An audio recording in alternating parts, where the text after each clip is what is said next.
another blood-red sunset and yet another moon face, and still another 100 miles to my next resting place. Driving down the road, eyes on the horizon. Within my car, I'm all alone, but feeling good and feeling strong, knowing that this path I'm on brings me to myself. I'm driving. Hello and welcome to Spirit Sherpa, the show that helps and encourages you on your journey to unlock your magic mojo. I'm your host. Just kidding. I'm your co-host because it's like that today. Yes, it is. Oh my Keep gosh. going. I'm just, Chris, we just rolling with it. I'm Jules, your co-host. How y'all doing? If you're new to this work, please start with episode 1. Intermediate students, go ahead and fast forward to episode 98. And advanced, go ahead forward to episode 200. With me, as always, to share her insight and wisdom is the spirit doctor, Kelle Sparta. Hey. Kelle. And for those of you wondering, Chris is our editor. So we're just going to ignore this one, Chris. You can just ignore it. We're going to keep rolling with it. We're going to keep rolling. Why? Because it's that kind of day. Because it is that kind of day. Yes. Yes. So, yeah, I actually had one of my clients look at me and I was like, why are you so low energy? And she's like, I'm like, you want to do this tomorrow? She's like, I so do. I'm like, okay, great. So, yeah, it's one of those days. So, yeah. I actually we were going to do back-to-back podcasts today, and then I had to not do that because I had to reschedule my spiritual coach certification class, which normally happens on Fridays, but I moved it to today because I was supposed to have my birthday celebration tomorrow, even though my birthday was on the 1st. We were celebrating. Happy birthday to you. Thank Happy you. birthday to you. Happy birthday from all your listeners. Happy birthday to you, Kelle Sparta. Yay! Woo, woo, woo. Yeah. So we were supposed to do that, but one of the vagaries of living in Panama is that the Panamanian people, when they get upset about something with the government, shut down all the roads. And they literally like drag rocks across the roads and so that you cannot drive. And they have been doing this for the last 3 weeks. And like every day? Like nonstop. Yeah. Oh, okay. What are they pissed about? Well, they have good rights. There's a good reason to be pissed. The government signed an agreement with a mining contractor to do open pit mining for copper, which is a huge. It's like 1.5% of the GDP of the country, but it also has terrible environmental impact. And the locals are like, we don't want to be a mining country. There are 14 different mines that exist, and if all of them were running, they would Swiss cheese the country. And they shut down all but this one, and they're working on shutting this one down. So they're just like, we don't want to be a mining country. And the government has signed a contract. And so there would be penalties for backing out of this contract and whatever. But the president has called for a referendum to, a vote in December. And everybody was like, yay, but boo, because you're trying to push it down the road and hope we're going to ignore it. And that's not going to happen. And then, of course, the presidential election is happening next year. And the election committee came back and said, there's no money for a vote in December. We only have the money to do the vote for the presidential. If you want another vote, you're going to have to give us some money, and we don't have it. And so there will be no vote unless you give us money. And so the protests are going on. And so there is no gasoline to be purchased. There is no propane to be purchased. I haven't heard this yet, but I'm expecting that at some point the ATM machines are going to run out of money. That happened last year when they had the protests when we first got here. And So, you go to the store and sometimes there's stuff there and sometimes there isn't, depending on whether they got it around the back and, took it down the little side roads and whatever. But, there's one main road that services the entire country. And if they shut that down, it shuts down most of anything getting anywhere. And, big things like the gas tankers and stuff like that can't get through on the smaller roads. But there's been problems, like they're not letting ambulances through to the hospitals and stuff like that. So yeah. Everything is shut down. Yeah. And yesterday somebody got pissed off and shot a couple of the protesters and killed them. So, yeah. So, we're hunkering down in place. It was far away from here. So it's not like it was, Yeah, I was going to say, now how close vicinity wise? I don't remember exactly where it was, but, we're in a tiny little town. So mostly we're fine. They do have some protests and we avoid them. You don't go near them as a gringo. It's not a good idea. But for the most part, it's just, we're stuck in our houses. I got a text message this morning from one of my friends saying, "How you doing?" And I said, "I'm bored as a gourd." I'm like, I'm bored. I'm so bored. Like I haven't left my husband and I went for a walk yesterday with the dog and I was so excited to be out of my house. I can't even tell you. All we did was walk on our neighborhood. And I was just like, oh yeah. So I haven't been running karaoke, which is where I get all my exercise, right? Is going out and seeing friends and running karaoke where I'm running all over the place all night. And I looked at my husband, I said, this is the first real exercise that I've had in 3 weeks because, he generally takes the dog out for a walk while I'm working. And so I'm like, I haven't gotten out of the house and exercised at all in 3 weeks, which is ironic because I just lost another couple pounds. So I'm officially down 35 pounds since I got here. Yeah. Yay. Go you. Yay. And so I'm celebrating with brownies. Well, of course you are, because, that's what we do. Yeah, we made brownies just before I about an hour ago, we made some brownies. And so at some point, my husband's going to come in here when the brownies have cooled enough and yet they're still warm. And he's going to bring me a warm brownie because that's what I want. Damn it. And so there will be brownie. With a big tall glass, like for me, it would be like ice cold with ice in the milk. Well, I do almond milk and no ice in it, but yes. And so, we made brownies with instant coffee and cardamom and cinnamon and milk chocolate chips and 80% dark cacao chocolate bar chunked up. And yeah, I don't mess around with my brownies. Yeah, I was gonna say that's some serious. Now they happy brownies? Or are they? No. Because I can hear that from the audience. Are they happy brownies? Just brownies. Brownies, okay. Illegal in Panama, just for the record. So, no, these are plain brownies, but I do love to. I am known for doctoring my brownies to make them more interesting tasting, and and we added vanilla bean to this and a nice pinch of yummy, salt. yummy. Yeah, it's just like we do the gourmet brownie thing. So I'm gonna. At some point, my husband's gonna walk in here, and I'm gonna be like, I must take a break for a brownie. So. Brownie bite. Yeah, there you go. So, yeah. Cool. So, so my birthday that I was going to celebrate tomorrow has been canceled because nobody has gas to get anywhere. We're all conserving our gas to only go for groceries and, meds and whatever, right? Whatever we might absolutely need. Okay. That's what I was going to ask you. What about like going to the grocery store and if you had to go to the doctor, are those places accessible? Well, yeah, if you have gas, yes. Yeah. So we've got like two-thirds of a tank of gas in the car right now. And that's just because we've been conserving. So, normally a tank of gas would last us a week and a half to 2 weeks because it's a small town. We don't go that far. But my husband likes to get in the car 2 or 3 times a day and go and do things. So, it just makes him happy to get out of the house 2 or 3 times a day. So, we have been cutting that way back to like once every 2 or 3 days, maybe 4 days. We also had a COVID scare. My massage therapist who comes to the house had just finished spending 4 hours here. Each of us had an hour and a half, and then we fed him lunch.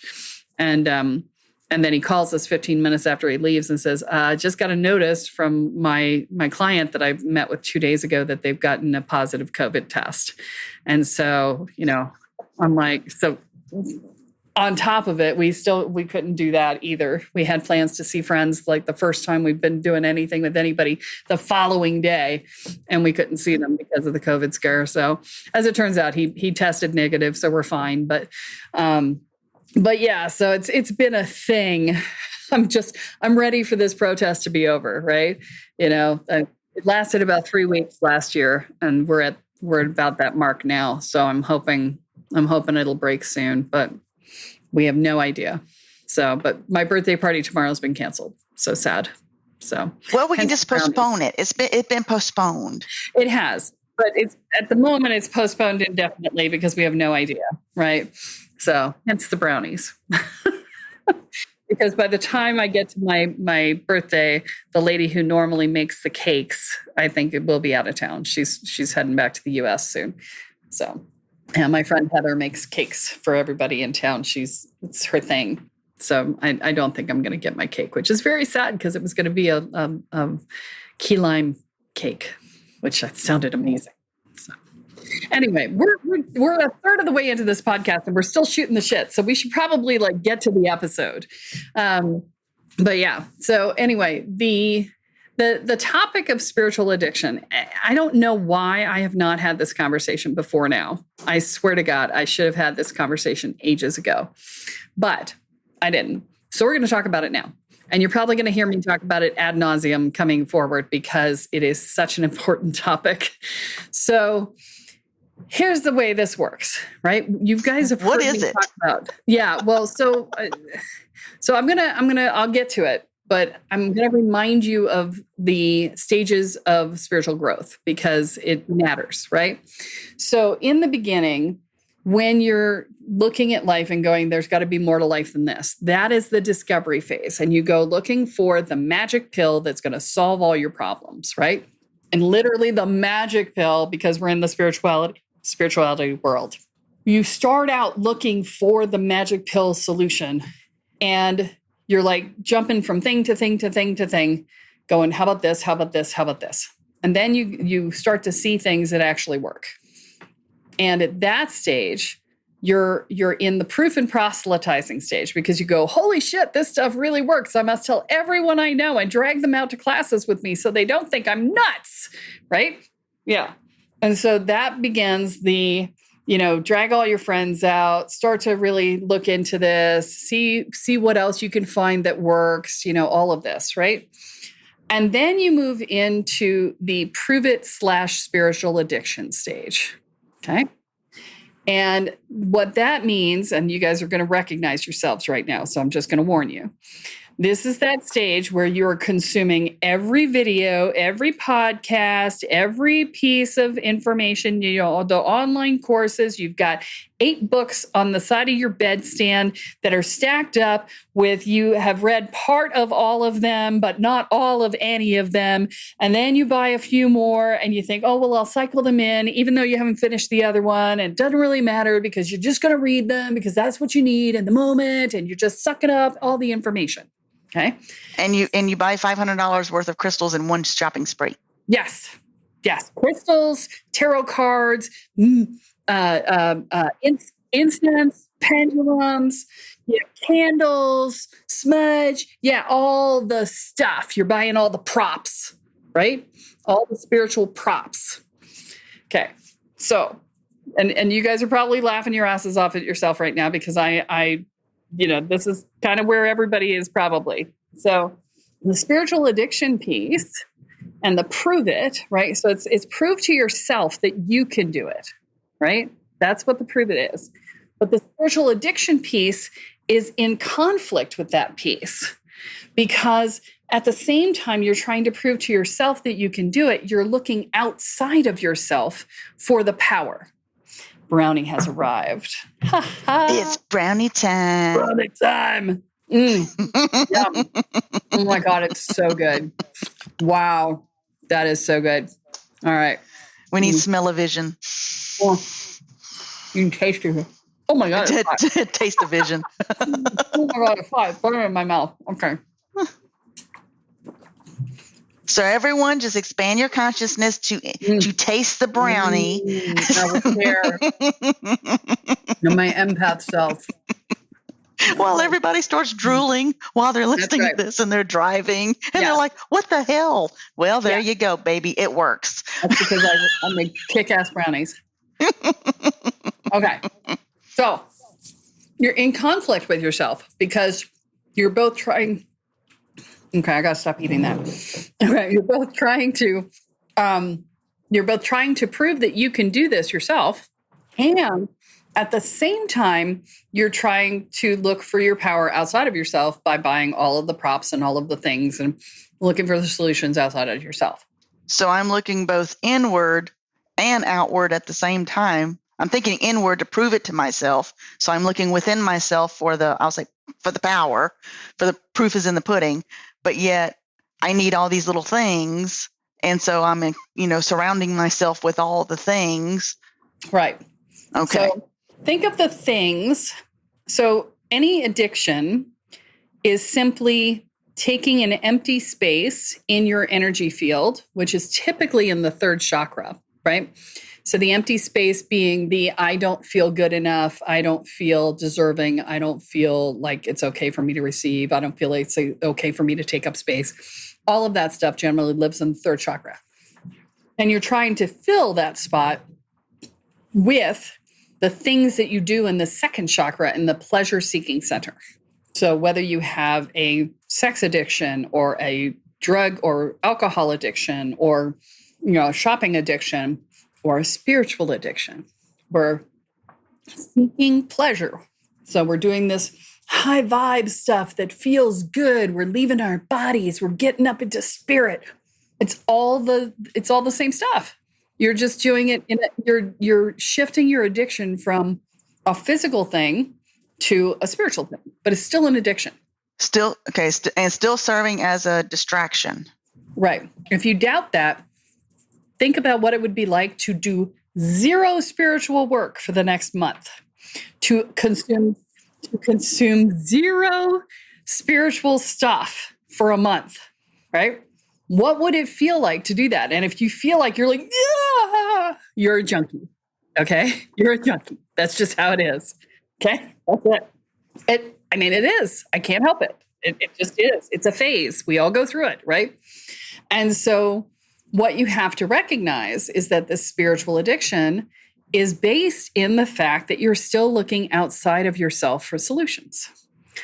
And that external source, that I need a crystal for this, and I need a tarot card for that, and I need my angels to do this, and I need all the signs and all the synchronicities to happen, and all the stars must align, and the moon must be in the right phase, and all of this, right? It's all looking outside of yourself.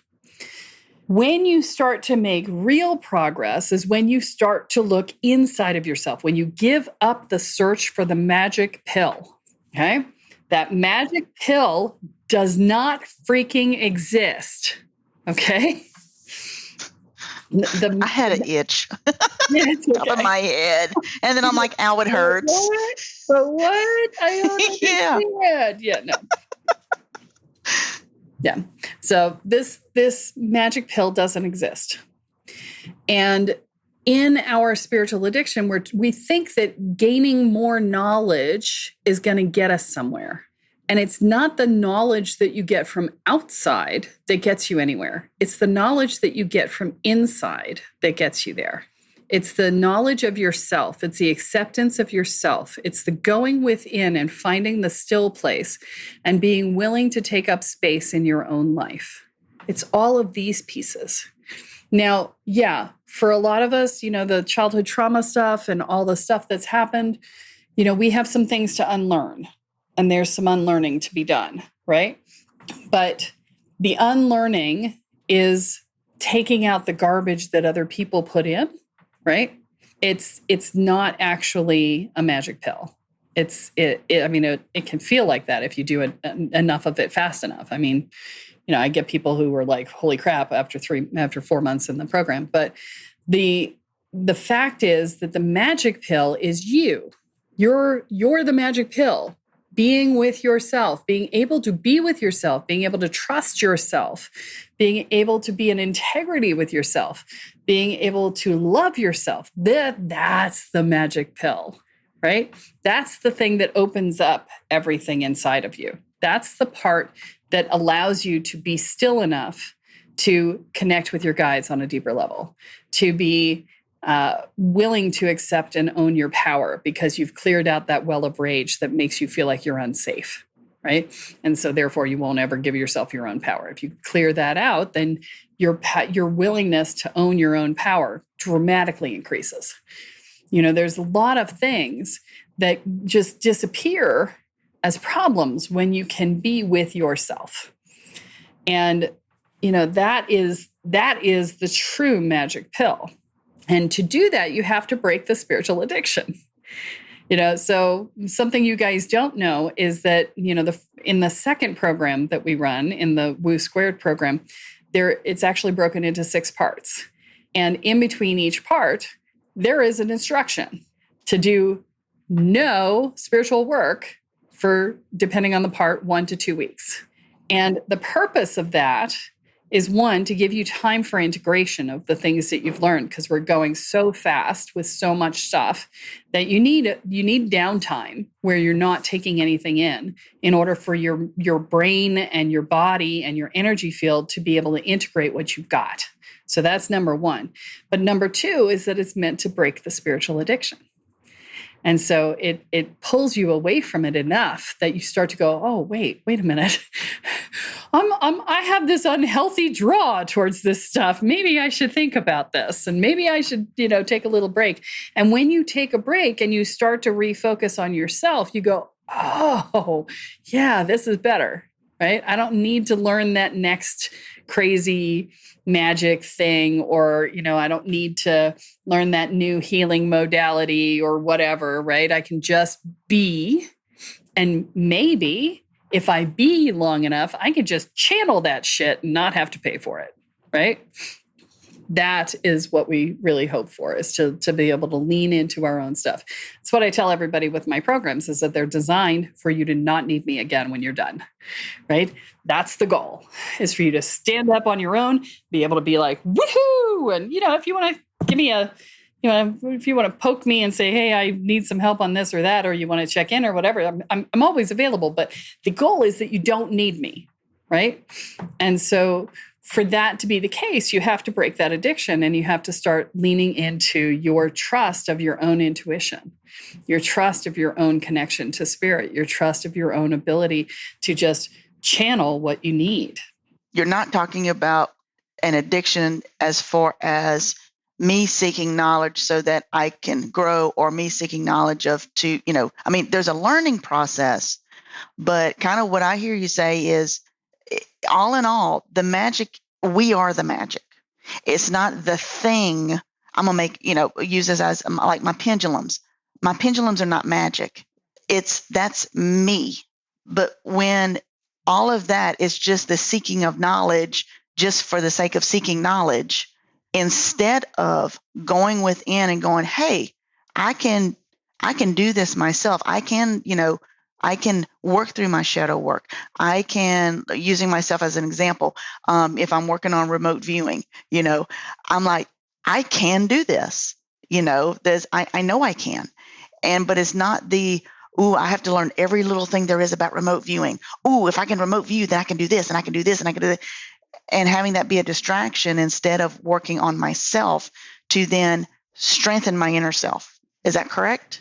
Yes, and this is the crux point, right? Because I hear from people all the time, well, I did therapy, I've done all these classes, I haven't made any progress. And when you say, I've done all of these things and I haven't made any progress, what that says to me is that you never actually really engaged. And I know I've just pissed some people off. So let me explain what I mean. Woo, okay. I felt that one. Yeah. So now, don't get me wrong. You can do a lot of these things and make little progress, And that's you still engaging, okay? But if you've made no progress, then that's you resisting, okay? Because, you should be able to make some progress from almost, well, not almost anything, but a lot of things, okay? And so here's the thing. If what you were doing in the work that you were doing did not make you uncomfortable, you weren't doing anything, okay? We're not moving the needle. You're not moving the needle. If you're not uncomfortable, if you're not stepping outside of your comfort zone, if you're not going, I don't want to do this, but I'm going to do it because it's what I need to do. If you're not doing that, you're not going to make progress ever. Okay. If you're waiting for somebody to make you feel okay to share or make you feel okay to do the work, that is never going to happen because the work comes when you get uncomfortable. Okay. When you go through the I'm not okay, right? That is when the work happens. And if you are not going through that, if you are not feeling not okay and uncomfortable and sometimes, you feel like your skin is crawling or there's ants crawling on it or you want to jump out of your own skin, that's when you know you're doing the work. Okay. That's the thing. And this is why it's so important. This is why we talk about in the Welcome to the Woo program about finding mental, emotional, and energetic safety, because it is very difficult to do that level of work when you don't feel safe to begin with. When you feel unsafe on all of those levels all the time, you feel like I can't do any more. Right? I'm already at my limit. My monkey mind screams at me 24/7. My anxiety is through the roof. I'm overwhelmed. I'm burnt out. I'm crispy crittered. I can't. You can't make me. I just can't. I need to feel better. You need to make me feel better. But that can't happen unless you get uncomfortable and you're already at your limit. You're already like just about drowning. This is why it's so important to do the safety work first, because it gets you back to a baseline where you have the bandwidth to actually do that work, where you go, oh, yeah, I'm uncomfortable, but that's okay. I feel generally okay otherwise, so I can do this here, right? And that's the differential, is a lot of people try and skip that safety part and go straight into the work, and then they shut down. They shut down when the work comes up because they're like, I just can't. And they'll run away, they'll storm off, they'll mentally step back, dissociate. I've seen all kinds of things. I see people all the time who are like, I don't even want to be on the planet. I'm going to be half out of my body the whole time. It's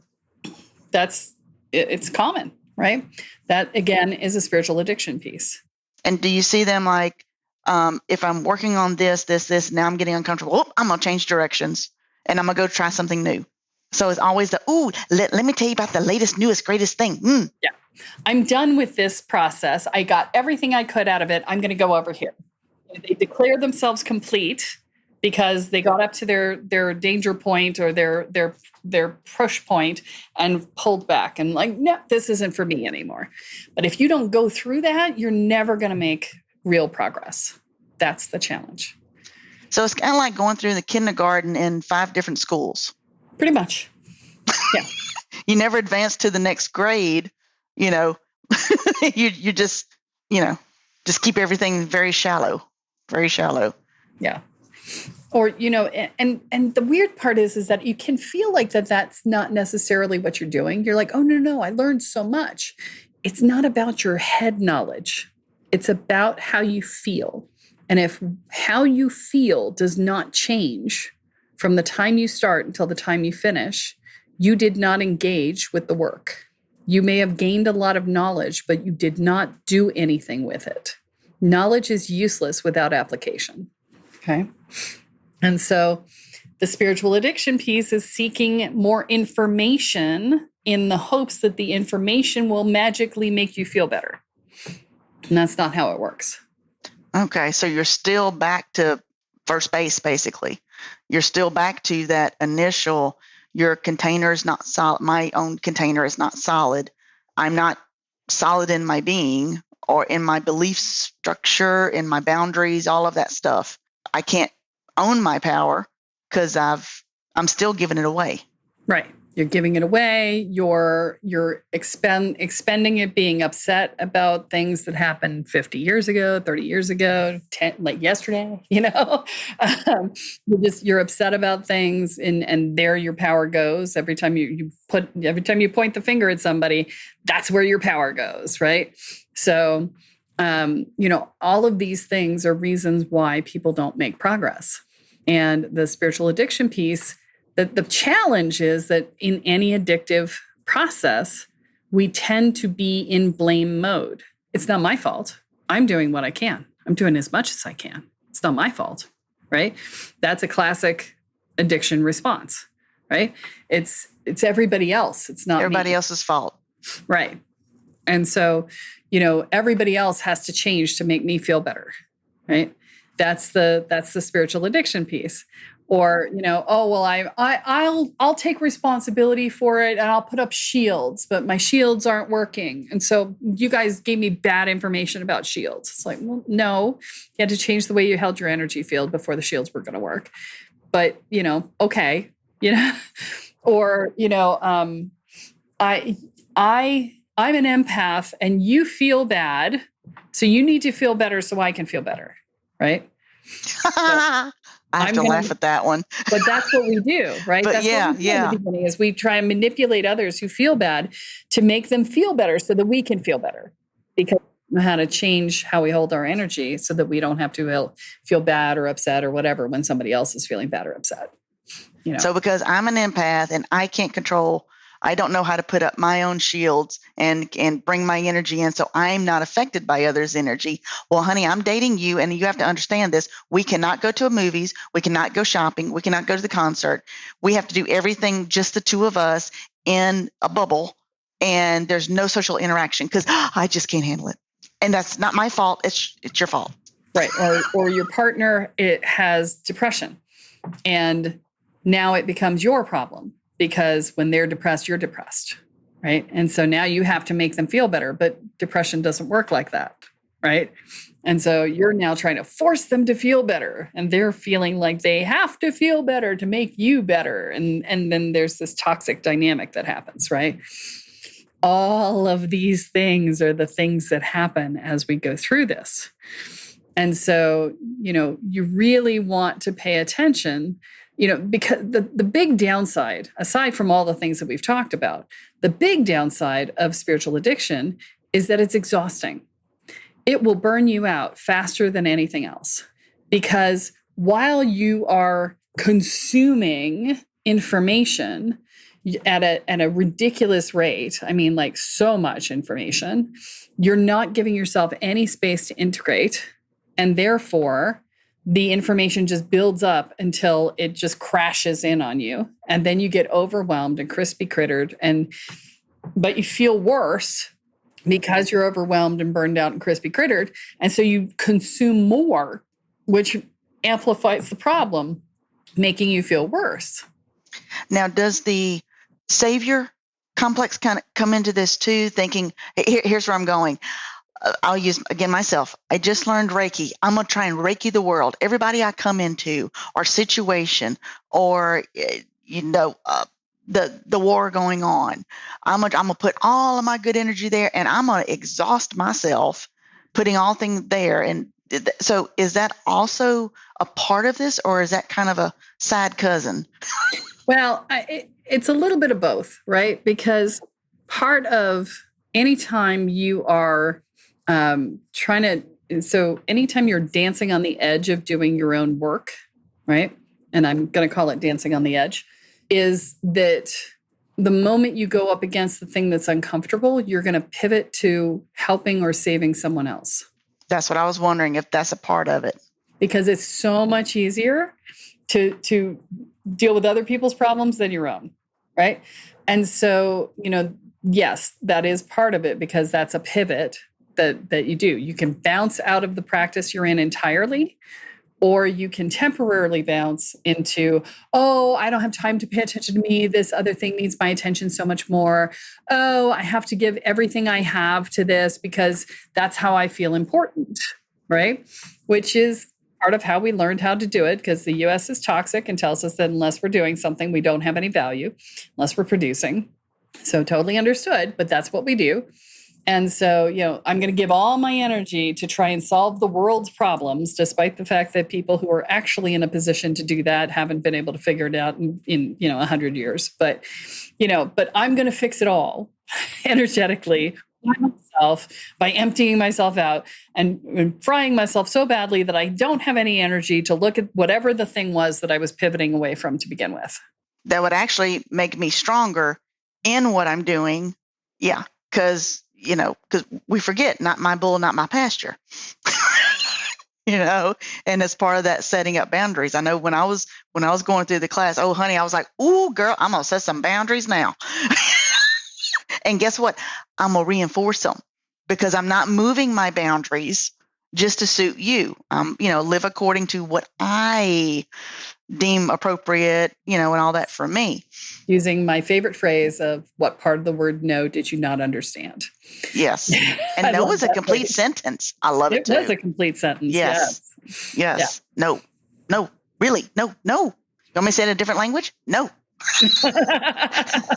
Yeah. Yet. I know that was funny. That's the only other way I know how to say it. That was not planned, y'all. Just see if you're asking. No. Was not planned. That's funny. So yeah, I mean, it's very much a process of being able to recognize when you're bouncing, when you're in resistance and avoidance. Right. That's one of the first things we talk about in the Welcome to the Woo program is the avoidance, the resistances pieces. What are your primary resistances and how do you overcome them and things like that. Right. But you have to be able to recognize it. And in order to even get into a program like the Welcome to the Woo program that could fix it for you, right? You have to be able to get past the resistance that goes, I'm going to bounce.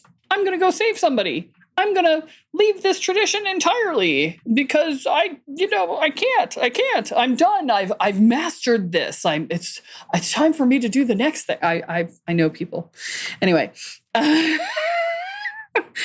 this is the thing, is that you have to be able to recognize this inner bullshit, right? Because that's what it is. It's inner bullshit. Oh, it's their fault because they didn't hold a good container, or it's their fault because, I didn't feel safe. Like, no, you don't feel safe because you don't feel safe. Okay. Now, I'm not saying that there aren't people out there holding shitty containers, because there are some big ass shitty containers out there. Okay. I don't want to say that doesn't exist. However, if you feel safe unto yourself, if you can manage your own energy field, I don't care what the shitty container is that you're in. You can hold a container for yourself and you can still do the work. Right.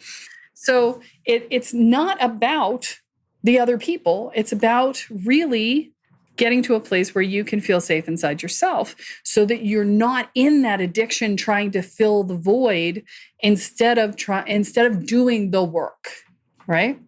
Because you can fill up the second chakra with all the pleasure you want. It's not going to fill the emptiness in the third. It's just not. It makes no sense to do that. And isn't the third, I might have it wrong, because I still get them mixed up. The third chakra, is that also where we have our power source? Is that correct? Yeah. Solar plexus? Solar plexus, yes. Ha! Go me. Okay. The place where we store our power and all the stories. I still get them mixed up a little bit. Yes. Sweet. Yeah. Okay. As well as our identity and our inner child and all the things, right? And the second chakra is our pleasure center. And so, we try to fill the misery in the third chakra with the pleasure in the second, and it doesn't fix anything. At best, it masks it, and at worst, it makes it worse, right? Because our activities drive people away from us, right? First thing with the spiritual addiction would be to recognize that I'm in that mode, right? Right. Which is why I gave you guys the symptoms. Right. There you go. So now you can recognize it. Yeah. So what would be like the next couple of steps, either to keep myself from going back there once I recognize, oh, this is what I'm doing? Right. The first thing you need to do is you need to find safety. because until you find safety, you're not going to have a lot of chance of being able to actually do any deeper level work, because you don't have the bandwidth. Your monkey mind is screaming at you. It's like standing in a room filled with a bunch of monkeys screaming at you and then saying, do your inner work. It's like, I can't freaking do that. I'm being screamed at by dozens of monkeys, right? And they're all telling me I suck. I can't do my work, right? It's literally what your brain is like before you start this, right? So you have to find the safety piece. And I'm thinking, time to shoot some monkeys.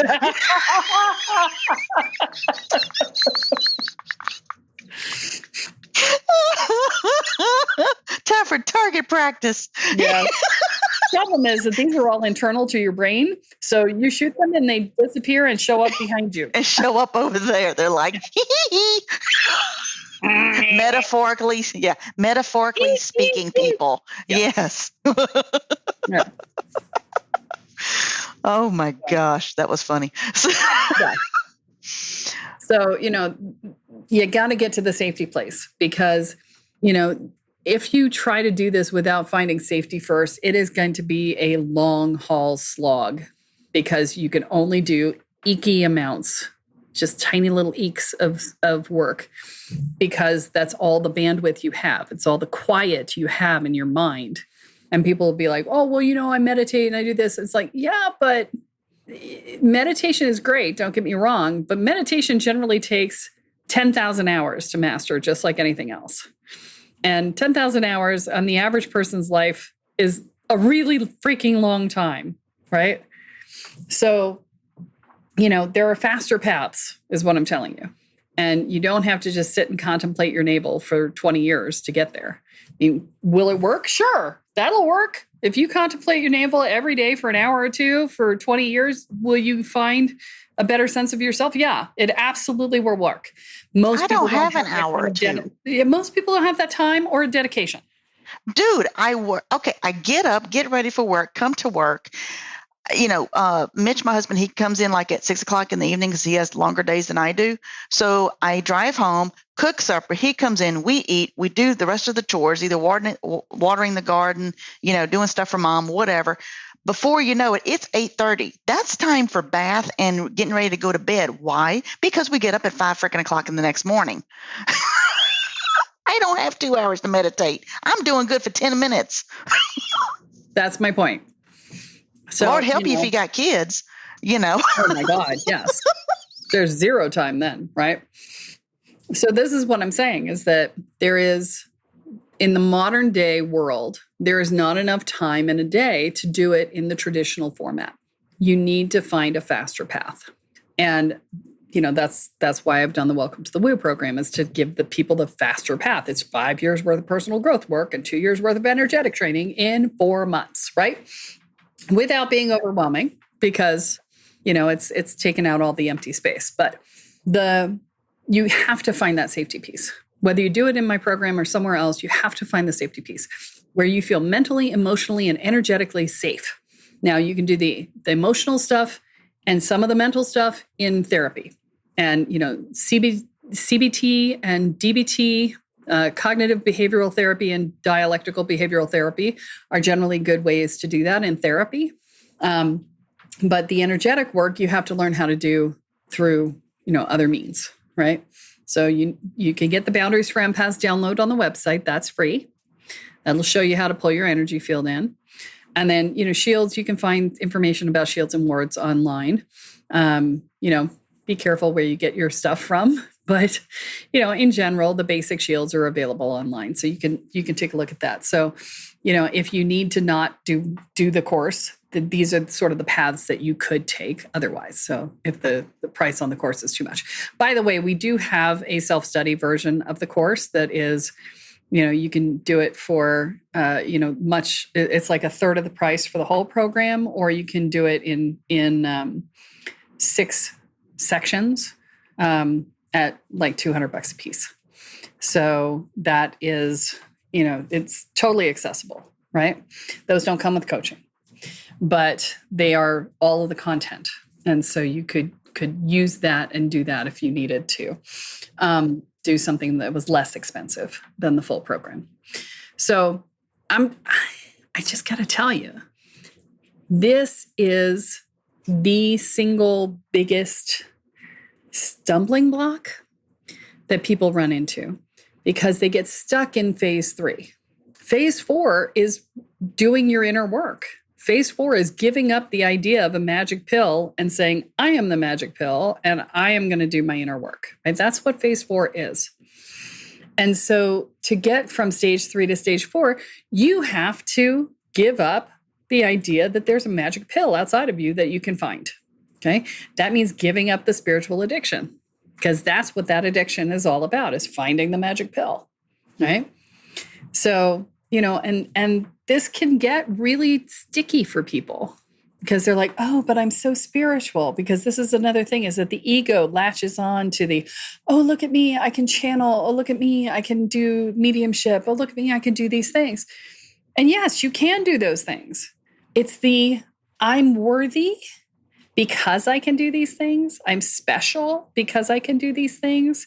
It's the holding on to the identity of, look at me, I'm so good at this. It's that 5-year-old child inside of you going, mommy, look at me, look at me, look at me. If you have that energy going on around what you're doing, then you're in your ego about it. So I want to be clear. You can be like solid and proud of what you do. I mean, I'm proud of what I do, right? But I'm not attached to it at a look at me, look at me, look at me level, right? I don't care if anybody notices that I do it or not, right? And so when you're in the look at me, you're still in that spiritual addiction space. You're in the ego part of it. It reminds me of like I believe it's from The Peaceful Warrior, one of my favorite books. Or the idea is, you have the young one who has just, and I'm ready to kick some ass, and young warrior, let's go. And the old one's like, let's just say you did, because you really don't want to do that with me right now. And it's the very quiet, peaceful warrior. He knows his ability, but he's also reserved enough he doesn't have to show it off. He has nothing to prove, nothing. And that whole thing, it's a whole different energy other than, look at what I can do. Now, do you love me? Do you love me? Do you love me? Do you like me? Do you love me? How many likes can I get on my video? Ooh, drives me up a wall. But, and to me, you've been doing this a whole lot longer than I have. So my question is, in the end, let me ask it that way, would that, if I'm still in my ego doing magic, would that limit my magical abilities? And the reason is because when you're in your ego about it, so there's two things. When you're in your ego about it, you're always going to be in a sense of self-doubt. There's going to be something in the back of your head that's going to be going, can I really do this? Am I good enough? I don't know. Because you didn't do the inner work, right? And so there's always going to be that's going to limit what you can do and how you do it. And then on top of it, you're always going to be worried about what other people think about you. And therefore, you're going to be trying to manipulate them at the same time as you're doing your magic. And therefore, you're going to be splitting your focus, and therefore, you'll be less effective. So I'd still be giving my power away, even with all of that. Anytime you care what somebody else thinks, your power is going there. Interesting. There you go. So and to me, it's a difference. I have a confidence in myself, in my own self. I know there's another word, but the only word I can think of are a cockiness about it. That's two very different energies. I know there's another word besides cockiness. I just can't think of Arrogance. It right now, but thank you. Yeah. So the definition of arrogance is puffing. It's pretending to be more than you Peacock. are, right? Well, kind of. I mean, peacocks are that, right? But arrogance is, look at me, I'm so much more awesome than I actually am, right? So anytime somebody tells you you're arrogant and all you are doing is just being what is true, you tell them that they clearly don't understand the definition of the word, because you, by definition, are not arrogant if you are telling the truth, no matter how great you are saying you are. If what you are saying is true, It is not arrogance. Okay. But yes, the puffing, the arrogance, the cockiness, oh, look at me, I'm so spiritual. If you are worried about how spiritual you look, you have a problem. Okay. You're in your ego. Okay. And I know that this is rubbing so many people the wrong way. And I'm so sorry. I'm there. I think maybe this No, is you're not, because they need to hear it. Well, I think the reason I didn't do this until now is so that people would have a trust with me already, that I'm not judging them, right? I'm not judging you right now. I have been there, okay? It is part of your process of evolution. Everybody goes through this phase, but the faster you get out of it, the faster you feel better, okay? I did too, trust me. After I did my Reiki, I'm like, oh, let me do Reiki. Oh, let me do Reiki. Oh, let me, Then I'm like, okay, bring it down a notch. And I'm like, all right, cool. And Reiki, for me, Reiki is a great example because it's not about me at all. I'm not doing the Reiki. I'm just providing a space for them to do the universe, to do the Reiki and bring it, forth. So, We'll take a moment to flash back to I've got 4 minutes, so we got to close this up fast, but we're going to flash back for a second to the black magic and white magic thing, which is if you are currently sending energy to the war, and I'm just going to say the war because this is an evergreen podcast and people may be listening to this 3 years from now, but any war that's not happening and you are picking a side, you are doing black magic. If you are simply sending energy saying, I am intending that this work itself out in a way that is for the highest and best good of everyone involved, and I'm sending that energy, then that is a neutral energy that is just a supportive energy. And, honestly, I'm not doing any of that because I'm at the stage where I see everything that happens as an experience and everything has a reason. And so I am allowing things to be what they are and then being with what they bring, right? So it's all different perspectives, right? And I'm sure I pissed people off with that comment too. So this is the how much can I piss you off episode. And I love you. and there's a reason it's okay. This. It is. It's okay. It's okay because you know what? Opinions are like assholes. Everybody has them. Everybody's entitled to their own opinion. It's totally cool. And you know what? I'm going old school. We can still all be friends and have our own opinions. Go figure. Remember those days. So, all right. So Kelleism for today as we wrap up. Kelleism for the day. Break the addiction. I love it. All right, y'all. Well, that's all that we have time for this week, folks. Tune in next time when Kelle adds another chapter into your guide to energy, magic, and the spirit world. I'm Jules here with Kelle Sparta, and you have been listening to Spirit Sherpa. So long, everybody. Bye. Driving down the road, eyes on the horizon. Within my car, I'm all alone, but feeling good and feeling strong, knowing that this path I'm on brings me to myself. I'm driving, wondering where my spirit